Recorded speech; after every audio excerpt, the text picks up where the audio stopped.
Mainit na naman ang ulo mo. Alam mo naman siguro ang dahilan, Alvin. Ito na naman ba tayo? Siselos ka na naman Anong ba? oras na? Alas 11 ng gabi.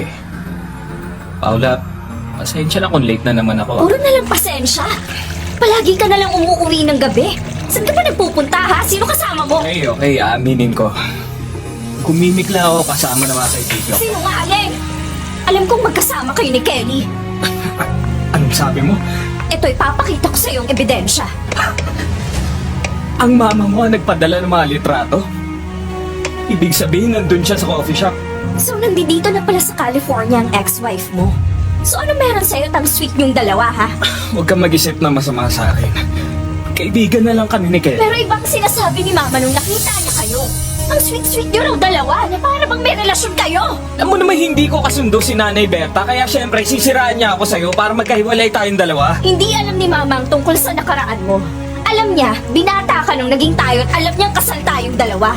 Ano na lang ang iisipin niya ngayong nakita ka niyang may kasamang ibang babae? Lalo mo lang sinisira ang imahe mo sa kanya. Pasensya ka na kung hindi ko sinabi sa'yo agad na kasama ko ang dati kong pamilya. Nung bumalik ako dito sa California. May relasyon ba ulit kayo ni Kelly? Ano, babalikan mo na ba siya? Siyempre hindi. Ikaw ang mahal ko eh. Mahal mo ba talaga ako? Bakit parang hindi ko maramdaman sa'yo? Huwag ka naman mag-isip ng masama sa akin. Paano hindi ako mag-iisip ng masama? Matagal ko nang gustong magpakasal tayo pero palagi mo na lang ako nire-reject. Hindi sa nire-reject ko ang kasal natin. Alam mo naman na si... Ilang beses na kitang inunawa pero sa puntong to, hindi ko na makita ang totoong dahilan kung bakit ayaw mo magpakasal sa akin. Napakababaw kasi ng dahilan na kaya mo ako ayaw pakasalan dahil sa gusto mong tuparin ang pangarap mo sa Hollywood.